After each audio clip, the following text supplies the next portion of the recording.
Hi every one, welcome to good reviews channel. நாம் இன்னைக்கு பார்க்க போகிறது வாழை என்கிற மலையாள படத்தோட ரிவ்யூ தான் பார்க்க போகிறோம். இந்த படம் தமிழ் டப்பிங்கில் டிஸ்னி ப்ளஸ் ஹாட் ஸ்டாரில் அவைலபிளாக இருக்குது. இந்த படத்தோட கதை என்னென்னா, படத்தில் 5 ஃப்ரெண்ட்ஸ் இருக்காங்க. இவங்க 5 பேரும் எந்த கவலையும் இல்லாமல் அவங்களோட ஸ்கூல் லைஃப்பை என்ஜாய் பண்ணிட்டு இருக்காங்க. அது மட்டும் இல்லாமல் ஸ்கூலில் டெய்லியுமே ஏதாவது ஒரு பிரச்சனையும் பண்ணிட்டு இருக்காங்க. அதனால் இவங்களோட ஸ்கூல் பிரின்சிபல் இவங்களோட பேரண்ட்ஸை கூப்பிட்டு கம்ப்ளைண்ட் பண்ணிகிட்டே இருக்காரு. இப்படி இவங்களோட லைஃப் போயிட்டே இருக்கு.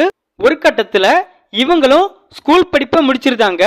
அந்த சமயத்தில் இவங்களோட பேரண்ட்ஸ் எல்லாரும் இவனுங்க ஸ்கூலில் ஒன்றா படிக்கும்போது பண்ணின அட்லியம்லாம் போதும், இவனுங்களை இனிமே ஒரே காலேஜில் சேர்த்தா உருப்பிட மாட்டாங்கன்னு சொல்லி இவங்களை வேற வேற காலேஜில் தான் சேர்க்கணும்னு முடிவு பண்ணுறாங்க. பட் எதிர்பாராத விதமாக இந்த 5 ஃப்ரெண்ட்ஸும் ஒரே காலேஜில் சேரக்கூடிய சூழ்நிலை ஏற்படுது. இதுக்கப்புறம் இவங்களோட வாழ்க்கையில் நடந்த சம்பவங்கள் என்ன, இதுதான் இந்த படத்தோட கதை. இந்த படத்தோட ப்ளஸ், படத்தில் இந்த 5 பேரோட ஃப்ரெண்ட்ஷிப் உருவாக்குற சீன்லாம் ரொம்ப யதார்த்தமாக இருக்குது. படத்தில் இவங்களோட ஸ்கூல் லைஃப் பர்சன்லாம் சுவாரஸ்யமாக இருக்குது. குறிப்பாக சொன்னால் குச்சியை சாப்பிட்றது, இவங்களுக்குள்ளேயே அடிச்சுக்கிடுறது, கேர்ள் ஃப்ரெண்ட்ஸ்க்காக சண்டை போடுறது, இப்படி எல்லாமே சுவாரஸ்யமாக இருக்குது.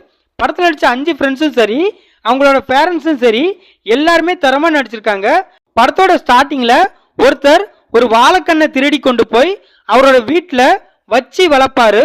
அந்த சீன்லாம் ரொம்ப சூப்பராக இருக்கு. படத்தில் ஒருத்தர் ஒரு கேமியோ ரோல்ல நடிச்சிருக்காரு. அதெல்லாம் பயங்கரமான சர்ப்ரைஸாக இருக்கு. படத்தில் ஒரு கஞ்சா கேஸில் இவங்க எல்லாரும் மாட்டிக்கிடுவாங்க. அந்த சீன்லாம் வாய் விட்டு சிரிக்கிற அளவுக்கு செம ஃபன்னாக இருக்கு. படத்தோட செகண்ட் ஹாஃப்ல உள்ள எமோஷனல் சீன்ஸ்லாம் நம்மளை நல்லா கனெக்ட் பண்ண வைக்குது. படத்தோட பிஜிஎம் நிறைய சீன்ஸை எலிவேட் பண்ணி காட்டியிருக்கு. சினிமாட்டோகிராஃபி கலர்ஃபுல்லாக இருக்கு. இந்த படத்தோட மைனஸ், படம் ரொம்ப ஸ்லோவாக இருக்கு. படத்தோட கிளைமேக்ஸ் கன்ஃபியூஸ்டாக இருக்கு. மற்றபடி மைனஸும் சொல்ல இந்த படத்தில் பெருசாக எதுவும் இல்லை. இந்த படத்தை ஆனந்த் மேனன் டைரக்ட் பண்ணியிருக்காரு. இந்த படத்தில் ஜெகதீஷ், நசீர், சிஜி ஷன்னி இன்னும் பலர் இந்த படத்தில் நடிச்சிருக்காங்க. மொத்தத்தில் இந்த படத்தை பார்க்கலாமா கேட்டால், ஒரு டீசெண்டான காமெடி ட்ராமா மூவி பார்க்க நினைக்கிறவங்க இந்த படத்தை பார்க்கலாம். இந்த படம் தமிழ் டப்பிங்கில் டிஸ்னி ப்ளஸ் ஹாட் ஸ்டாரில் அவைலபிளாக இருக்குது. இந்த வீடியோ பிடிச்சிருந்தா லைக் பண்ணுங்கள், ஷேர் பண்ணுங்கள், சப்ஸ்கிரைப் பண்ணி சப்போர்ட் பண்ணுங்கள். Thanks for all.